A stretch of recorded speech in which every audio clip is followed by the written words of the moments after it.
Agradeço demais a esta igreja por me proporcionar esta grande bênção de estar com vocês aqui neste final de semana. Queridos irmãos, eu quero fazer aqui uma confissão de coração. Temos sido muito inspirados por toda a adoração dessa igreja. Eu tenho sido muito inspirado. Tá certo, irmãos?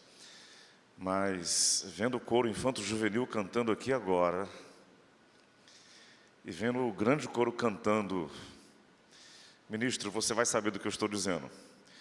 Eu me senti agora no Albert Hall, em Londres, sendo conduzido por Matt Redman e orquestra, cantando 10,000 Reasons. Que coisa maravilhosa!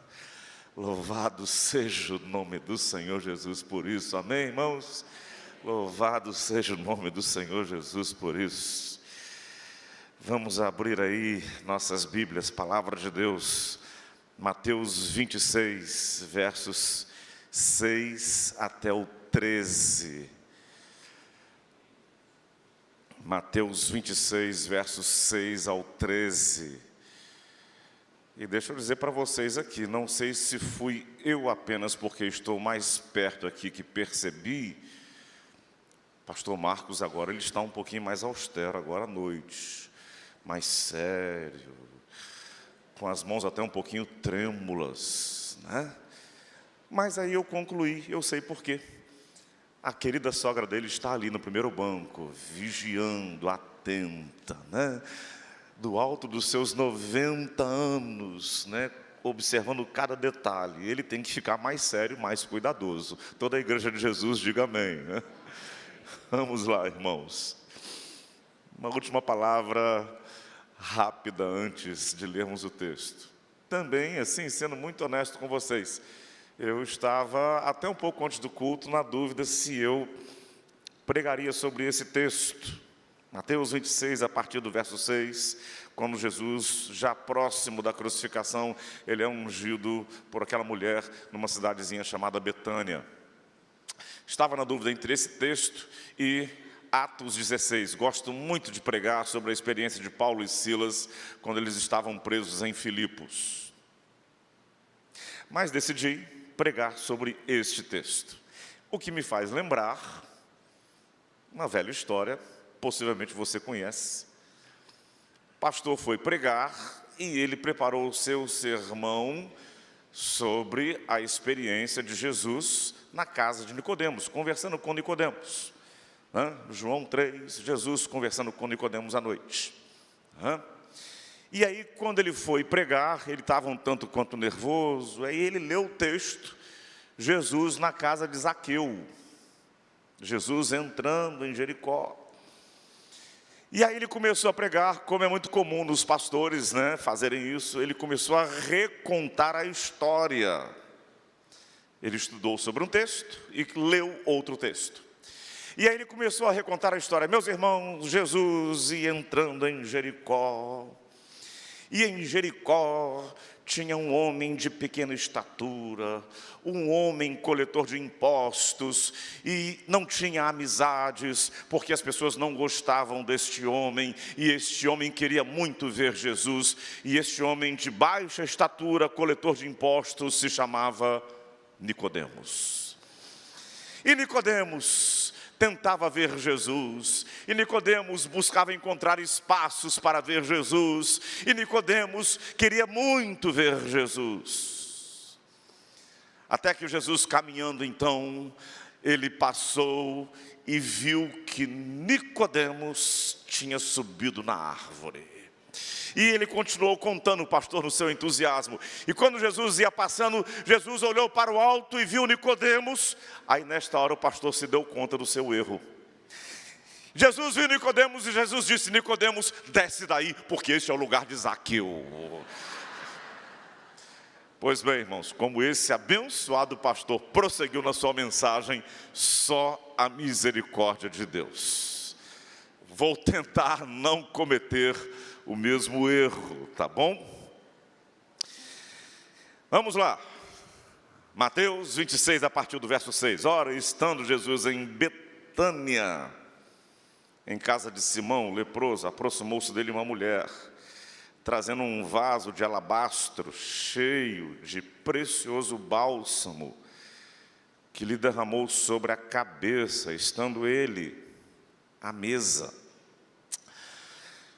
Vendo isso, indignaram-se os discípulos e disseram: para que este desperdício? Pois este perfume podia ser vendido por muito dinheiro e dar-se aos pobres. Mas Jesus, sabendo disso, disse-lhes: porque molestais esta mulher? Ela praticou boa ação para comigo. Porque vocês importunam, porque vocês criticam esta mulher? Ela praticou uma boa ação para comigo. O que ela fez foi muito especial para comigo. Porque os pobres sempre os tendes convosco, mas a mim nem sempre me tendes. Pois derramando este perfume sobre meu corpo, ela o fez para o meu sepultamento. Em verdade vos digo que, onde for pregado em todo o mundo este universo, será também contado o que ela fez para a memória sua. Maravilhoso Espírito de Deus que mora, que habita, que age, que se move em nós, desde aquele momento precioso, quando Cristo entrou em nossas vidas. Nós cremos e temos absoluta convicção que esta palavra escrita que nós acabamos de ler, ela foi inspirada pelo Senhor no coração do teu servo Mateus há 2000 anos. Ao longo de 2000 anos, esta palavra tem sido usada pelo Senhor para abençoar vidas, para transformar corações. Eu te peço, Espírito de Deus, usa esta palavra para que nossas vidas sejam transformadas, abençoadas, exortadas, edificadas. Nós clamamos, Pai, no nome de Jesus. Mais do que observar, mais do que avaliar, precisamos ser transformados, metamorfoseados pela Tua palavra. Faça assim em nós agora, Espírito de Deus, oramos em nome de Jesus, amém, amém e amém. Como nós podemos definir esse gesto desta mulher? Um gesto surpreendente. Ela tomou um vaso, um jarro cheio de alabastro, de alto valor, caro, e ela, numa mesa, derramou sobre Jesus, lembrando que mesas naqueles tempos não eram altas como nós as temos hoje. Elas eram superfícies bem baixas e as pessoas agachadas, sentadas muitas vezes sobre as próprias pernas, se alimentavam. Aquela mulher tomou aquele vaso, aquele jarro de alabastro e o derramou, jorrou sobre a cabeça de Jesus. Como que a gente pode definir esse gesto? Eu poderia dizer, um gesto inesperado, completamente inesperado. Um ato surpreendente, interrompendo inclusive uma sequência de uma refeição. Surpreendente esse gesto. Eu poderia até, nessa tentativa de adjetivar aquele gesto daquela mulher, poderia até dizer, e mais à frente um pouco, um gesto, um comportamento excêntrico, até mesmo extravagante. Algo completamente fora dos padrões de normalidade. Sim, que surpreendeu os discípulos e surpreendeu o próprio Senhor Jesus. Só que há um detalhe que nós temos que pontuar aqui, prestem bem atenção. Foi um gesto fora dos padrões, foi um gesto surpreendente, foi uma atitude excêntrica, foi uma atitude inesperada, extravagante, mas Jesus manifestou grande admiração para com aquilo que aquela mulher fez.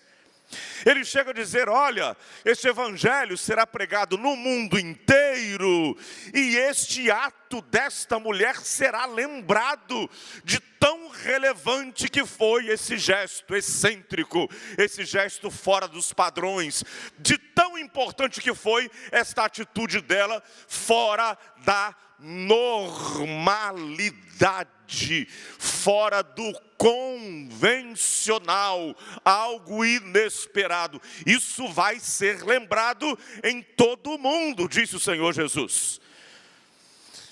Interessante, queridos irmãos, que a gente encontra com uma certa frequência Jesus admirando gestos equivalentes a este, em todo o seu ministério, em toda a sua trajetória. Jesus manifesta apreciação por gestos equivalentes a este.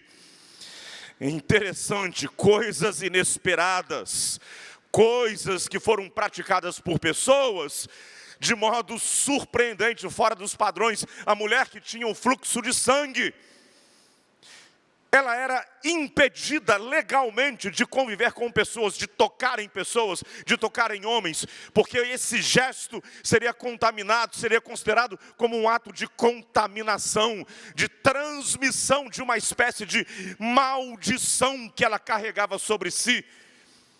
E ainda assim, com todos os riscos que isso implicava, com todos os impedimentos sociais, religiosos, legais, aquela mulher com o fluxo de sangue, ela vai buscando um espaço por detrás de Jesus, e mais um espaço, e agachada, e ela pensa até: eu não preciso, e não vou tocar na pele de Jesus, eu não vou tocar no braço de Jesus, não vou tocar no corpo de Jesus, porque eu não quero correr o risco de ser considerada uma mulher maldita porque tocou nele. Eu vou tocar apenas na orla das suas vestes, para evitar qualquer tipo de algo mais pesado sobre mim. E quando Jesus percebe que alguém tocou nele, Jesus, ele manifesta grande surpresa. Jesus sente: de mim saiu o poder. A cena retratada neste momento por Dallas Jenkins, da série The Chosen, é sublime. É sublime. Confesso que não me lembro em qual temporada, mas Dallas Jackson mostra Jesus sentindo nitidamente algo muito forte saiu dele e abençoou alguém. E ele manifesta essa expressão fisicamente. E Jesus disse para aquela mulher, o que é que Jesus disse para aquela mulher? A tua fé, o que, irmãos?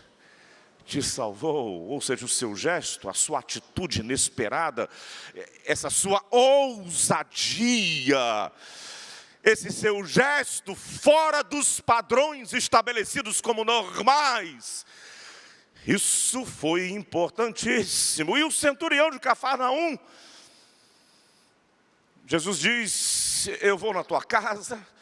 E ele disse: não, Senhor, eu tenho a autoridade, eu exerço a autoridade, eu tenho os meus comandados, eu sei muito bem o que é dar ordem. Eu digo: vai, a pessoa vai. Eu digo: vem, e o soldado vem.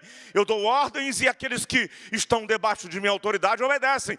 Então daqui mesmo, se o Senhor der uma palavra, a cura vai acontecer lá na minha casa. E olha só o que Jesus diz sobre isso. Jesus manifestou grande apreciação. Jesus diz: olha, nem mesmo em Jerusalém, nem mesmo entre aqueles que conhecem a lei, nem mesmo entre aqueles que estão familiarizados com as coisas de Deus, eu encontrei tamanha expressão de fé. Jesus, ele aprecia gestos assim, que são tidos como gestos fora do padrão. Entendam bem o que eu quero dizer. Mais uma vez, vamos voltar para Jericó. Jesus vai entrando em Jericó, e o camarada na beira do caminho, que não enxergava absolutamente: Jesus, tem compaixão de mim, Jesus, tem compaixão de mim. E os discípulos entendem que ele está incomodando Jesus, e eles tentam repreendê-lo, tentam contê-lo, e Jesus Quanto mais, melhor dizendo, tentam contê-lo, mais alto ele fala: Jesus, tem compaixão de mim. O texto chega a sugerir que ele bradou: Jesus, tem compaixão de mim. Jesus estaciona, interrompe tudo o que está fazendo, a caminhada. Tragam o moço aqui. E Jesus diz, depois de curar aquele homem: a tua fé, o quê? Te salvou. Jesus, presta bem atenção nisso que eu quero dizer para você. Jesus, em seu comportamento, ele manifesta apreciação por pessoas que foram arrojadas. Você está entendendo o que eu quero dizer? Está atento aqui. Jesus manifesta apreciação por pessoas que foram arrojadas e fizeram coisas que fugiam dos padrões de normalidade. Aprendamos, irmãos, deixa eu fazer uma pausa aqui. Aprendamos com os comportamentos de Jesus. Nós aprendemos com aquilo que Jesus ensinou, o Sermão da Montanha, por exemplo, uma fonte inesgotável de ensino, de bênção. Aprendamos com os milagres de Jesus. Os milagres de Jesus, eles nos trazem lições preciosíssimas, preciosíssimas. Aprendamos, meus irmãos, também com os movimentos e as estratégias e os comportamentos de Jesus, porque são fontes riquíssimas de aprendizado. Jesus invariavelmente manifesta apreciação por pessoas que foram arrojadas, volto a dizer, pessoas que fugiram dos padrões, pessoas que fizeram algo inesperado. Jesus manifesta a apreciação. O que isso tem a ver comigo e com você?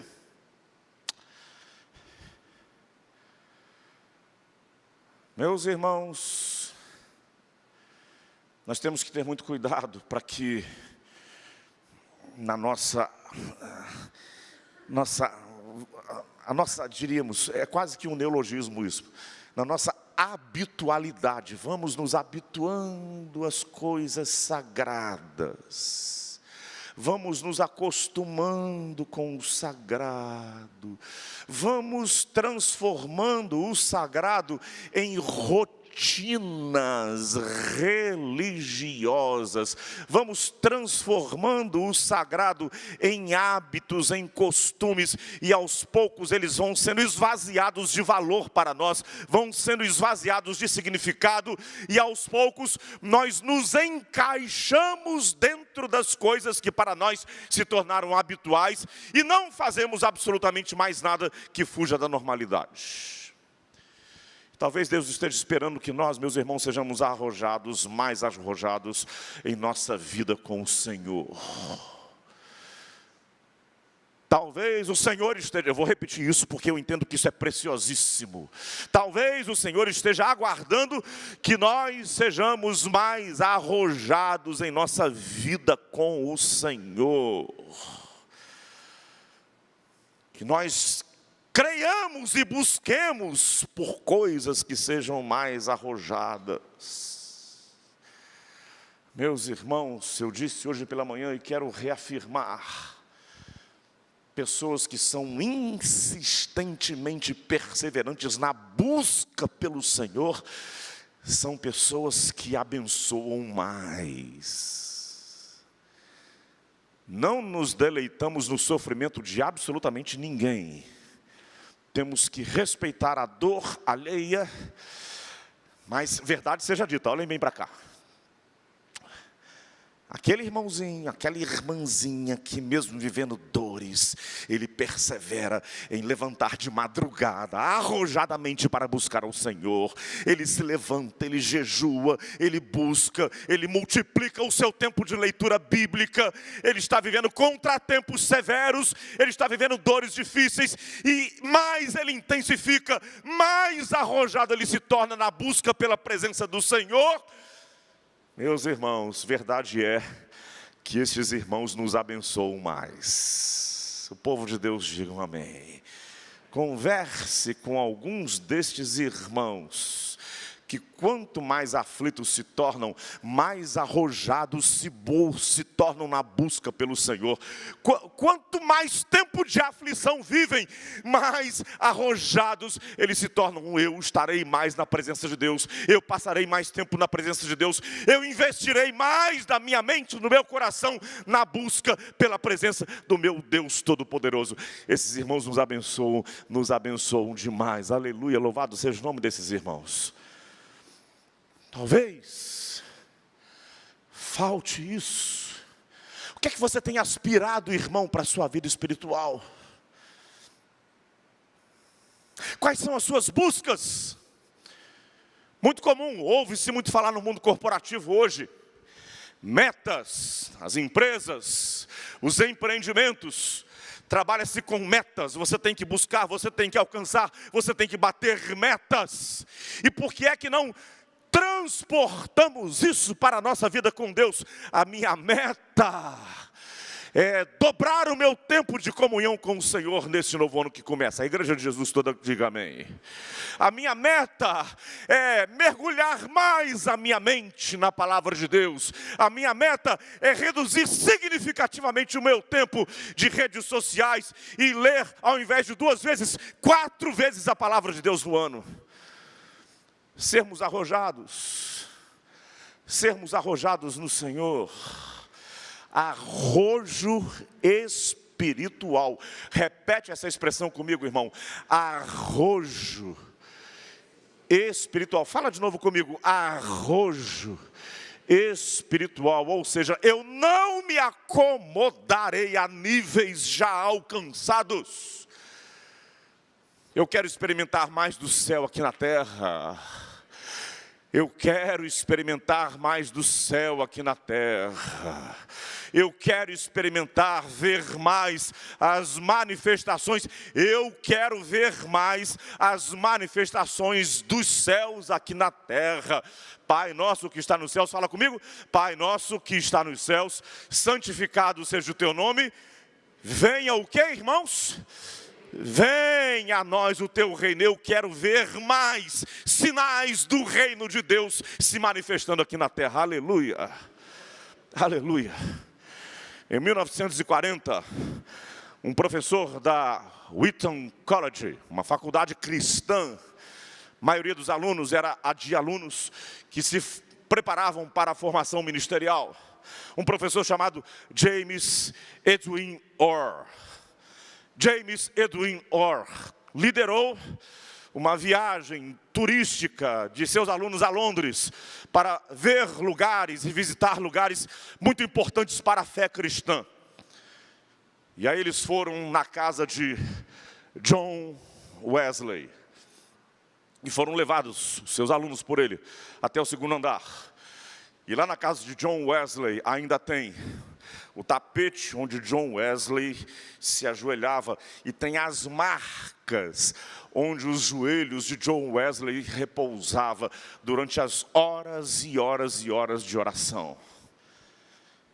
E aí todos quiseram fotografar, todos quiseram registrar aquele momento.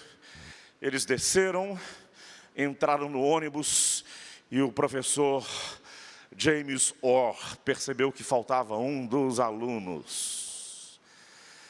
E quando ele voltou para dentro da casa para chamar o aluno, ele viu no 1º andar que o aluno não estava. Ele ouviu alguém no 2º andar dizendo: faz de novo, Senhor. Faz de novo, Senhor.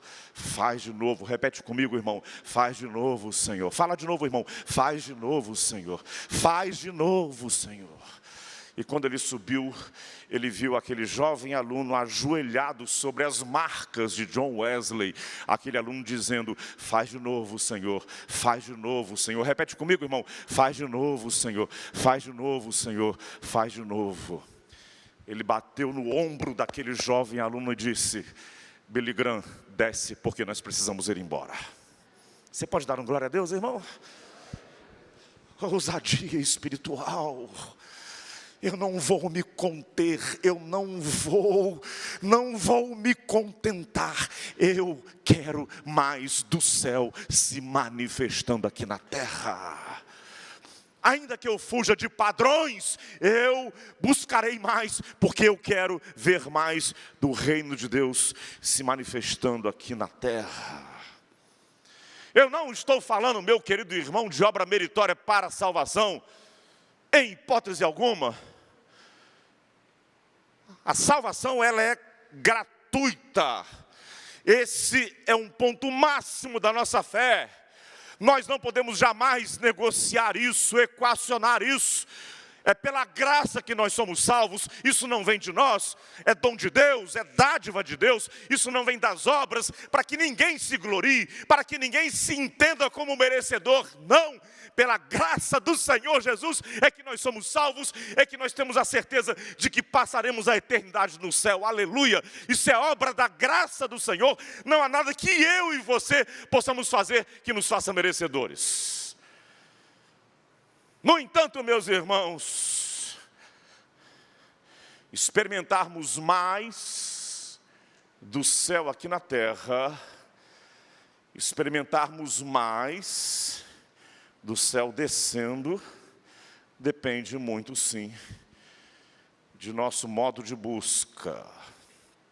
E é possível.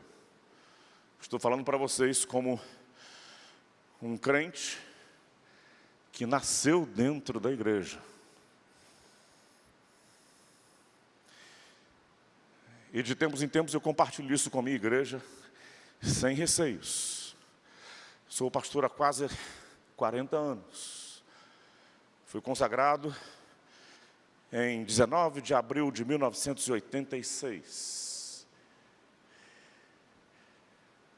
Hoje, Jesus, olha só, 40 anos,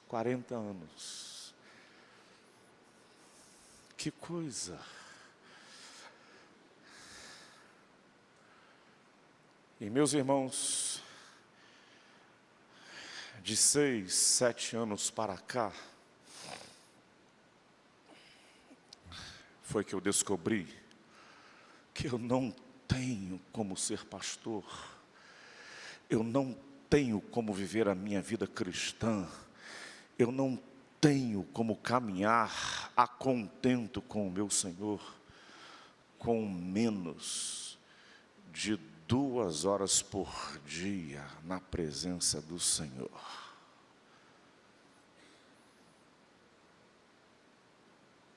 Meus irmãos, o Senhor aprecia e Ele recebe com acolhimento e olha com um olhar de admiração para aqueles que fogem dos seus padrões, para com aqueles que quebram paradigmas pessoais, para com aqueles que, tomados de muita fome, muita sede pelas coisas eternas, derramam seus vasos de alabastro de alto custo sobre a cabeça do Senhor Jesus. Aleluia, aleluia.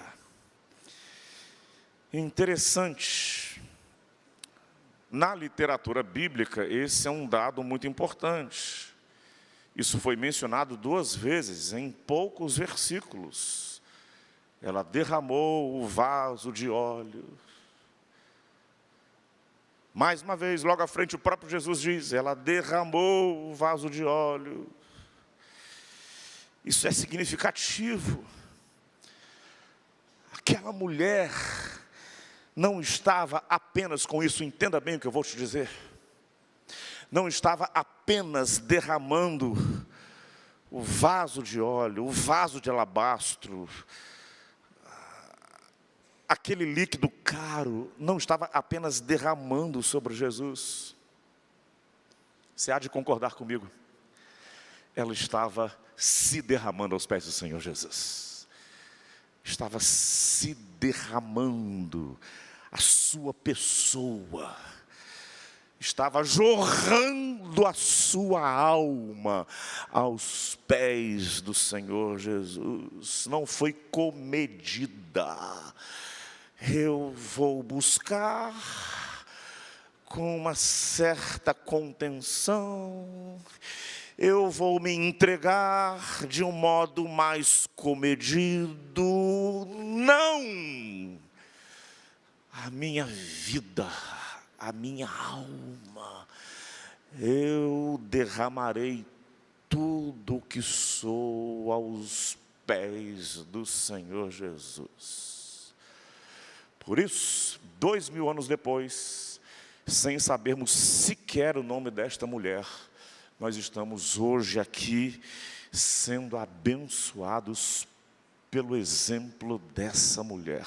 Derrame-se sem contenções aos pés do Senhor Jesus.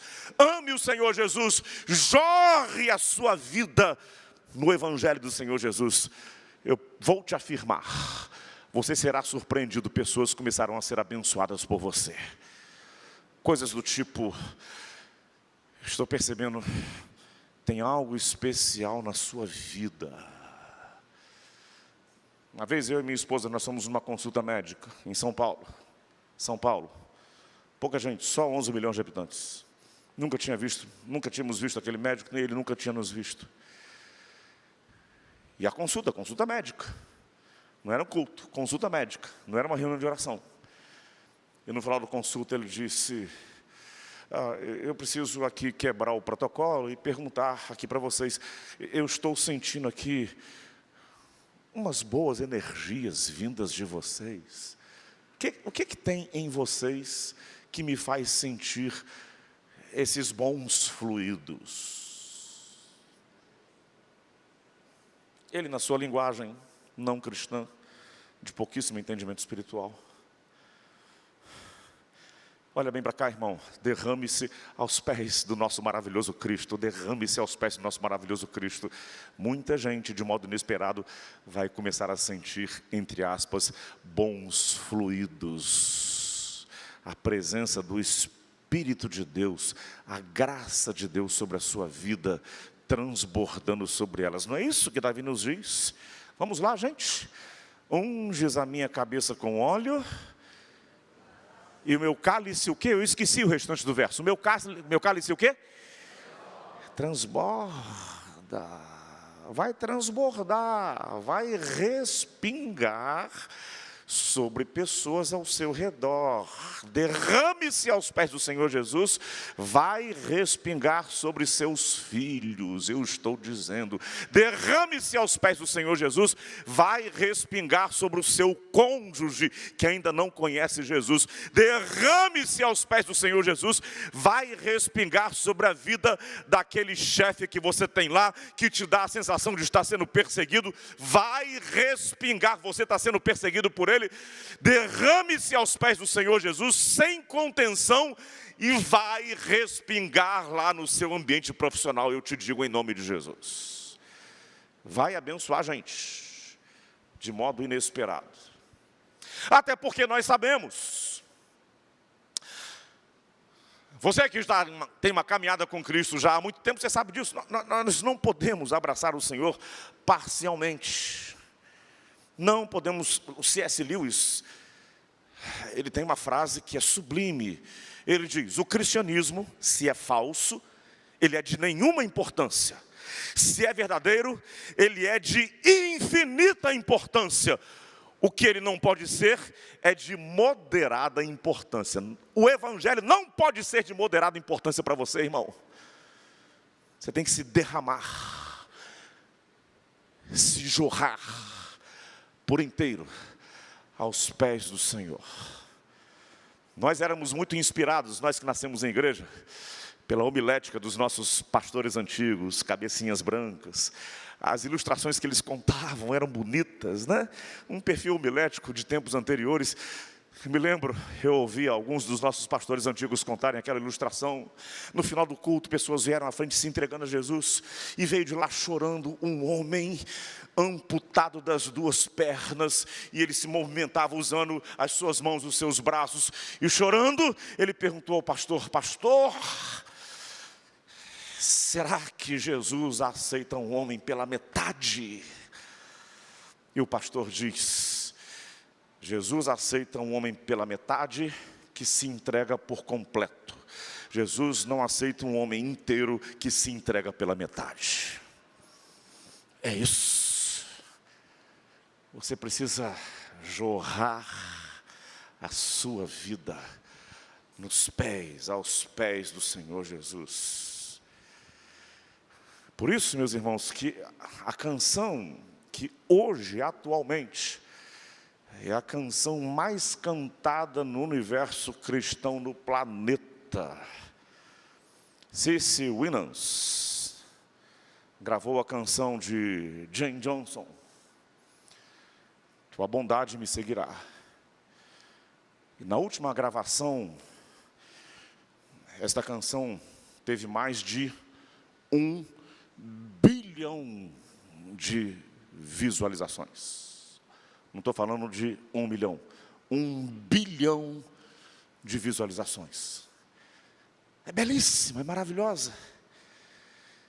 E uma das partes principais diz: eu me rendo a ti, te dou o meu ser, entrego o quê? Entrego tudo a ti. Entregue tudo ao Senhor, irmão. Você que talvez não tenha uma experiência pessoal com Cristo, derrame-se, entregue tudo ao Senhor Jesus. E aí vai acontecer com você o que o restante da canção diz: tua bondade me seguirá, tua bondade me seguirá, a bondade do Senhor te seguirá. Renda-se, derrame-se, e a bondade do Senhor te seguirá. A bondade do Senhor. A tradução no português, ela empobrece um pouco. A versão original diz: your goodness is running after me. A bondade de Deus vai correr atrás de mim. Corre atrás de mim. A bondade do Senhor correrá atrás de você, irmão. Renda-se, sem contenções.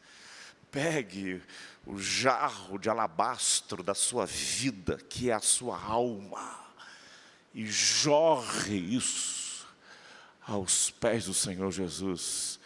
A sua vida será encharcada de provisões, de manifestações da presença maravilhosa do Senhor. E aí, você será usado pelo Espírito de Deus para abençoar muitos. Pai eterno, nós queremos, Senhor Deus, não apenas dedicar, entregar partes de nós, parte de nossas vidas ao Senhor. Queremos, Senhor Deus, jorrar todo o nosso ser aos pés do Senhor Jesus. Aleluia, Jesus, o Senhor é maravilhoso. Aleluia, Jesus. Não podemos nos entregar parcialmente, não podemos nos entregar de modo contido. Tem que ser jorrar, tem que ser derramamento, tem que ser rendição. A minha vida é tua, Jesus. A minha casa é do Senhor, Jesus. Na minha lápide será escrito: Paulo Eduardo, servo de Jesus Cristo. Senhor, que tenhamos fome e sede pela tua presença. Senhor Deus, que jorremos tudo que somos aos pés do Senhor. Que todos nós, Senhor Deus, tenhamos esta experiência. E se for preciso, fugirmos dos padrões, que Quem sabe falta muito de nós levantar de madrugada para clamar, para orar. Quem sabe falta muitos de nós mergulho, imersão da mente na tua palavra. Quem sabe falta muitos de nós fazer algo que é diferente daquilo que é o nosso padrão pessoal, para que nós tenhamos o nosso ser por inteiro, jorrado, derramado aos pés do Senhor Jesus. Nós te amamos, Pai. Queremos mais do céu aqui na terra.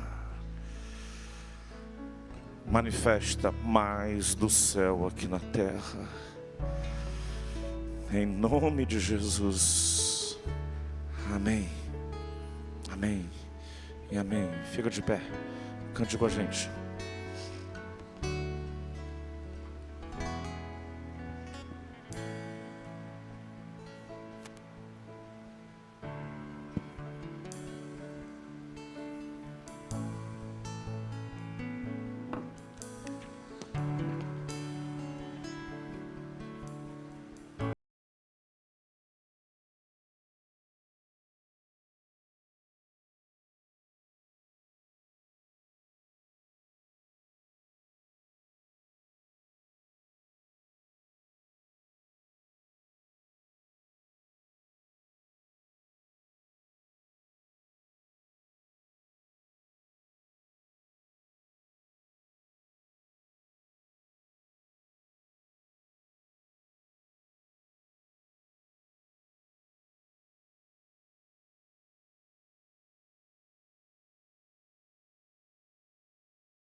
lá no alto, embaixo, todos clamando ao Senhor.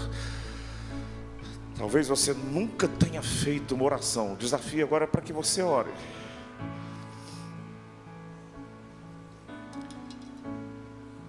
Toda a igreja suplicando, orando na presença do Senhor.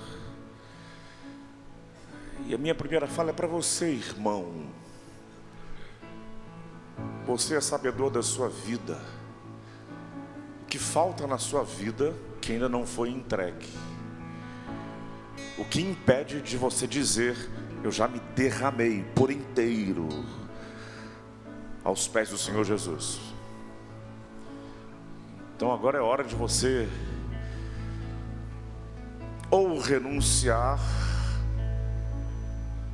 Você está entendendo bem o que eu estou dizendo para você. O Espírito de Deus está te falando.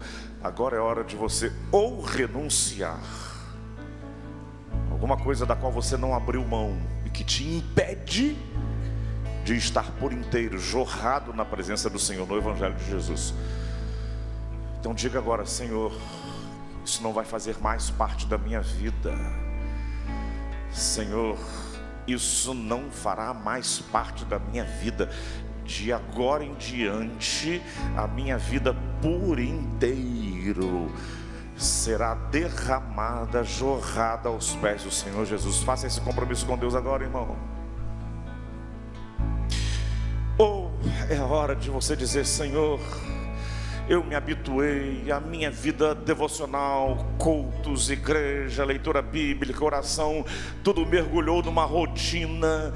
Senhor, eu vou derramar a minha alma diante do Senhor. Não me contentarei com rotinas religiosas. Eu quero jorrar a minha vida diante do Senhor.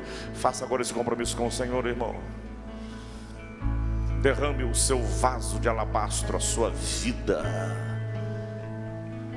aos pés do Senhor. Terceiro desafio. Essa é uma grande vantagem de a gente pregar em igreja em que a gente conhece pouquíssimas pessoas. Você que está aqui, que não tem ainda uma experiência pessoal com Jesus Cristo. O Senhor Jesus, Ele é Filho de Deus. O Senhor Jesus é Redentor. O Senhor Jesus salva. O Senhor Jesus nos liberta de forças tenebrosas. O Senhor Jesus nos restaura. O Senhor Jesus nos garante vida eterna no céu. O Senhor Jesus manifesta a sua bondade nas vidas daqueles que andam com Ele. Então diga agora: eu quero este Cristo maravilhoso na minha vida. Vem, Jesus, entra aqui na minha vida, Jesus, entra na minha casa, entra aqui no meu coração. Vem, Jesus, eu quero tê-lo como meu Redentor. Você está fazendo esse convite ao Senhor Jesus? Levante bem alto sua mão, porque eu quero ver você, eu quero orar por você. Essa igreja vai orar por você. Deus o abençoe lá atrás, aleluia. Deus abençoe lá atrás, aleluia. Deus abençoe aqui na frente, Deus abençoe. Mais alguém? Esse é um momento preciosíssimo, sagrado. Deus abençoe lá em cima, aleluia. Deus abençoe, Deus abençoe. Mais alguém? Levante bem alto a sua mão. Eu sei que pode parecer constrangedor. Poxa, primeira vez que eu venho na igreja, tenho que levantar a minha mão. Queridos, esse é um momento sagrado de bênção. Então diga agora: eu quero esse Jesus maravilhoso na minha vida. Levante sua mão. Eu sei que é difícil, mas faça isso agora. Nós vamos orar por você. Deus abençoe lá atrás, aleluia. Deus abençoe, aleluia. Pai eterno, eu creio, Senhor Jesus, que este está sendo um momento de derramamento de vidas no teu altar. Salva, Senhor. Escreve nomes agora no livro da vida. Nós oramos no nome de Jesus. E a igreja toda diga amém. Olha só, eu vou aumentar um pouquinho o desafio para vocês. A gente vai cantar essa canção toda novamente. Ela é muito linda. Ela é muito ungida, é muito especial. Você que levantou a sua mão, Eu sei alguns lá em cima, maior parte mais atrás. Pode sim ser um desafio. Sim, verdade. Mas é um momento muito especial esse. Esse lugar aqui na frente agora é altar de oração. A gente quer orar por você, a gente quer pedir a Deus por sua vida, a gente quer pedir a Deus por sua casa. Então, com uma certa dose de ousadia, de coragem, enquanto a gente canta, você que levantou sua mão, glória a Deus, pode vir aqui à frente. E mesmo que você não tenha erguido uma de suas mãos, eu quero ir lá, eu quero que a igreja ore por mim, eu quero ir lá. Venha aqui à frente com coragem, nós vamos orar por você. Eu creio, a bondade do Senhor vai seguir a sua vida, a maravilhosa presença de Jesus. Vamos cantar de novo, ministro, vamos cantar de novo. Vem aqui com coragem, vem aqui, porque nós vamos orar por você. Vamos cantar.